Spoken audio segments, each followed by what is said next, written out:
lettre de l'acheteur avec en partenariat place-de-la-bourse.fr. C'est notre mini-magazine consacré aux matières premières agricoles. Merci d'être avec nous. Toutes les infos, on vous le rappelle, sont à retrouver sur le site tous les jours. On commence avec cette information et la Côte d'Ivoire qui brade son cacao face aux difficultés à le vendre depuis qu'elle a instauré avec le Ghana depuis le 1er octobre dernier.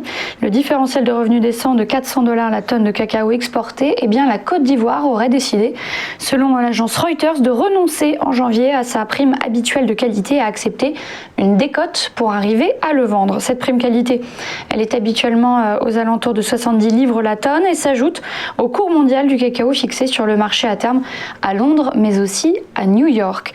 En d'autres termes, les multinationales du cacao ont gagné la partie, ne parvenant pas à faire bouger les lignes. Les géants du chocolat se sont donc saisis du dossier de la prime et du prix payé sur le marché à terme. Toujours selon Reuters, les contrats de vente de cacao de la récolte principale seraient passés à 1,45 million de tonnes fin décembre à 1,6 million de tonnes la semaine dernière. Et surtout, les ventes sur la récolte intermédiaire auraient bondi. Autre information s'intéresse au semis d'hiver 2021 en France et ce rapport du gouvernement. Les céréales sont en progression selon ce rapport et le colza en baisse en 2021 avec 6,7 millions d'hectares. Les surfaces de céréales d'hiver augmenteraient de 12,9% par rapport à 2020. Elles resteraient toutefois en deçà de la moyenne 2016-2020. La solde de blé tendre progresserait de 15,2%, celle de blé dur de 14,6%. Les orges d'hiver verraient leur surface augmentée de 3,1%. Les semis de colza d'hiver sont estimés en rentrée de 9,8% par rapport à 2020, soit le plus faible depuis 1997. Concernant les récoltes 2020, les principales révisions, elles concernent le blé tendre, l'orge et les betteraves industrielles. Le blé tendre est légèrement revu à la hausse, l'orge à la baisse et la production de betteraves industrielles, elle, est revue à la hausse. Et puis enfin, dans les Hauts-de-France, les producteurs de pommes de terre subissent de plein fouet la crise. Plusieurs tonnes pourrissent dans les hangars du fait de l'effondrement de la demande suite à la fermeture des restaurants. Selon l'UNPT, l'Union nationale des producteurs de pommes de terre, sur 10 frites mangées en France, 8 le sont au restaurant. Globalement, 200 000 tonnes de pommes de terre sont restées invendues en France en 2020. Si l'État a promis une enveloppe de 10 millions d'euros pour les exploitants, eh bien celle-ci tarde à arriver. Cela aura pris 9 mois depuis la déclaration de Didier Guillaume, qui était à l'époque le ministre de l'Agriculture, pour qu'une annonce officielle soit faite. Pour lutter contre ce gaspillage, plusieurs propositions ont été faites par différents acteurs, notamment diminuer les plantations ou encore des dons à l'exportation. Voilà pour les principales infos que vous pouvez retrouver sur le site. À suivre notre interview de Tony Cornelissen, le président de la Chambre d'agriculture de Corrèze.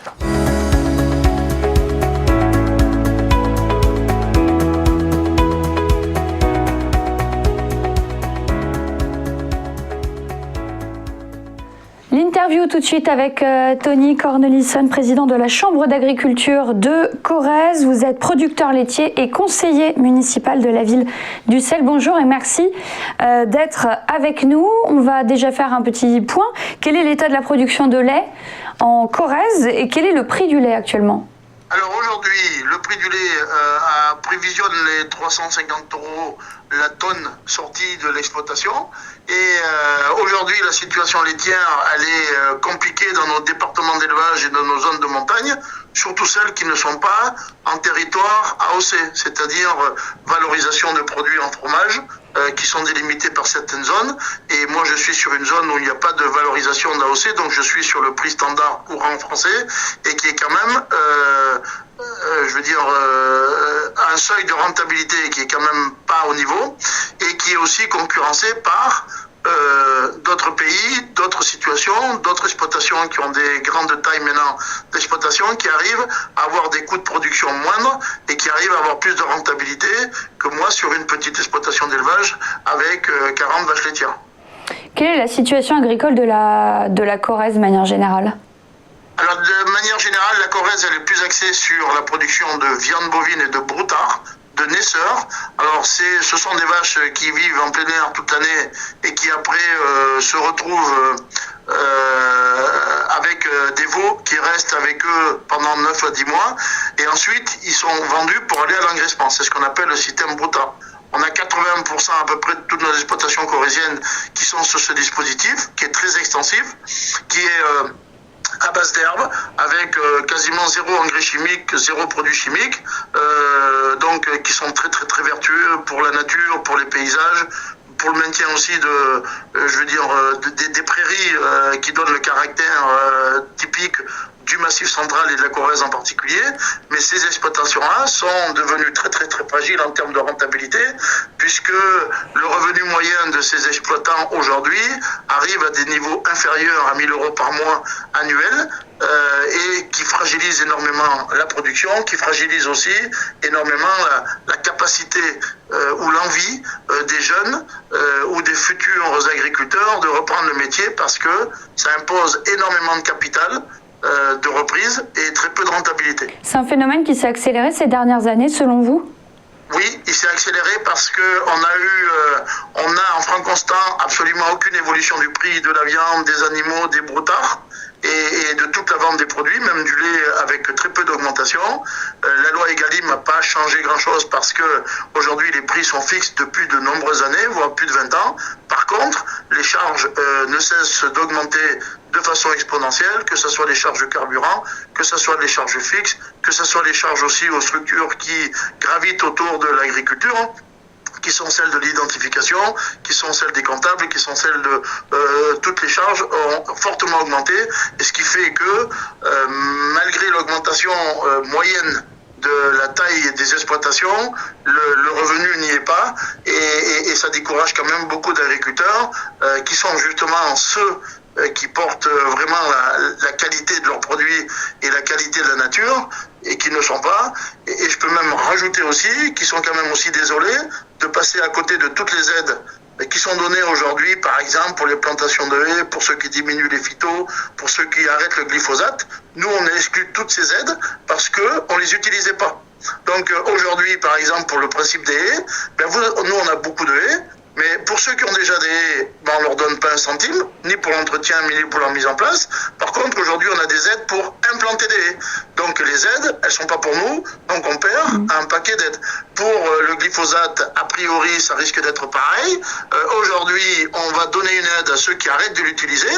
Par contre, on ne donne absolument rien à ceux qui ne l'utilisent pas, comme nous. Donc je veux dire, c'est quand même très frustrant, très injuste, et ça fait partie quand même des dispositions qui sont très contestées chez nous dans nos territoires, parce que le fait d'avoir été très vertueux pour l'environnement et d'être d'avoir dans le passé bien protégé la nature, d'avoir une qualité de l'eau qui est parfaite dans nos territoires comme la Corrèze et le Massif central, aujourd'hui, on n'est pas récompensé de ça, on est même, au contraire, on est injustement, je veux dire, pris en faute parce qu'on a moins d'aide que les autres, quoi. Dernière question, est-ce que la Covid-19 a un impact sur votre activité ? Est-ce que vous avez du mal à vous en sortir cette année, particulièrement fin 2020-2021 ? Non, pas assez peu parce qu'on continue de travailler. On a des fois des petits problèmes de logistique pour l'approvisionnement. On a le problème de tout à chacun, c'est-à-dire que on va pas au restaurant, on sort pas, on reste un peu coincé à la maison. Mais pour l'activité du travail de tous les jours, non, ça n'a pas forcément de conséquences, mais même, je pense que ça retire une sorte de fierté de la part des agriculteurs qui continuent de nourrir la population, qui est quand même l'acte le plus citoyen qui existe. Et des fois, ils en sont même au contraire, les agriculteurs, un peu frustrés qu'on ne leur dise pas merci, alors qu'on dit merci à tous les autres et c'est justifié, au personnel médical notamment et aux autres. Parce qu'ils continuent de travailler, mais nous aussi, on continue de travailler aussi. On permet quand même à tout à chacun de continuer à s'alimenter. On permet à tous et à chacun d'avoir dans les rayons du supermarché le nécessaire pour s'alimenter correctement, même avec des produits de qualité. Aujourd'hui, on n'est pas trop reconnu justement pour cette fonction nourricière qui est quand même la base de l'agriculture, qui est pas bien rémunérée, mais qui est quand même celle qui apporte la fierté aux agriculteurs. Merci beaucoup Tony Cornelissen d'avoir pris le temps de nous répondre. Excellente journée à vous. À suivre la Commo du jour.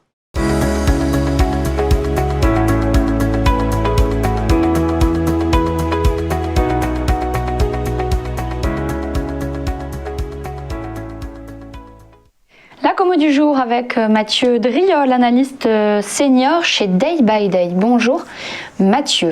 Aujourd'hui, vous avez sélectionné Soybean Oil dont on va parler pour commencer.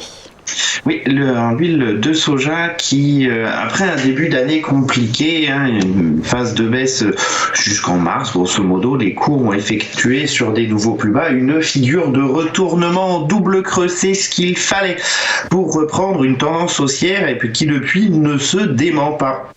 Le mouvement a quasiment provoqué un doublement. Alors pas tout à fait, le plus bas à 25, pour l'instant le plus haut réalisé cette semaine aux alentours des 46. N'empêche que pour une matière première, c'est un mouvement qui est extrêmement important et de plus il est particulièrement bien construit. On a de belles polarités. Une polarité, c'est quoi ? C'est lorsqu'une précédente résistance devient support. Par exemple, je pense aux alentours des 36-60. On avait 2 tests de cette zone, il est redevenu support. Et puis depuis, vous voyez cette accélération haussière. On a 3-4 semaines de hausse, 2-3 semaines de consolidation qui sont toujours très limitées en amplitude. C'est la force d'une dynamique haussière. Eh bien, elle corrige peu, elle reprend ses droits. Les creux et les sommets sont ascendants. Et la moyenne mobile à 200 périodes, qui jusqu'alors était, on va dire, plate, voire légèrement descendante, eh bien commence à essayer de reprendre une tendance haussière. Ça voudrait dire qu'on est vraiment parti pour quelque chose de puissant et de long. On peut très bien refaire en 2021 ce que l'on a fait en 2020. C'est pour cela qu'il faut rester haussier sur l'huile de soja. Les prochaines résistances datent de 2013, se situent à 48,40, 53,50 et puis après 58,60. On a encore de la hausse devant nous sur l'huile. On s'intéresse maintenant, Mathieu, au café Robusta. Oui, le Robusta, on était déjà venu il y a quelques semaines de cela sur cet actif qui est sur le fil du rasoir. Alors pourquoi ? Parce qu'il essaye de retourner une tendance baissière assez nette depuis 2017. Aux alentours de 2300, les cours sont revenus flirter avec les 1000 courant d'année 2020. Les cours tentent depuis maintenant une bonne année de construire une figure de retournement. Cette figure, elle est bien connue des analystes techniques. C'est une figure en tête-épaule inversée. La première épaule, elle daterait grosso modo de juillet à janvier. La tête, c'est janvier à août et on serait en train de former la deuxième grande épaule. On voit bien que depuis quelques semaines, les cours du Robusta se situent à proximité des 1300, c'est un niveau qui a été support et qui est testé à plusieurs reprises. Il ne manque maintenant plus qu'une petite étincelle pour déclencher une accélération haussière qui promet d'être vigoureuse puisque la cible minimum de ce mouvement se situe aux alentours des 1900, donc on est sur 500 points de hausse. C'est énorme, en tout cas ça provoquerait un véritable séisme sur ce marché. C'est pour moi le risque actuellement sur le Robusta, c'est un risque haussier. Il faut surveiller cela avec attention et le moindre démarrage haussier peut avoir des conséquences. La figure, elle, ne sera validée qu'au-dessus de 1475. Ça devrait provoquer d'ailleurs une très belle accélération haussière. Merci beaucoup Mathieu. C'est la fin de ce mini-magazine La lettre de l'acheteur. Rendez-vous dans un instant pour le JT de vuedailleurs.com.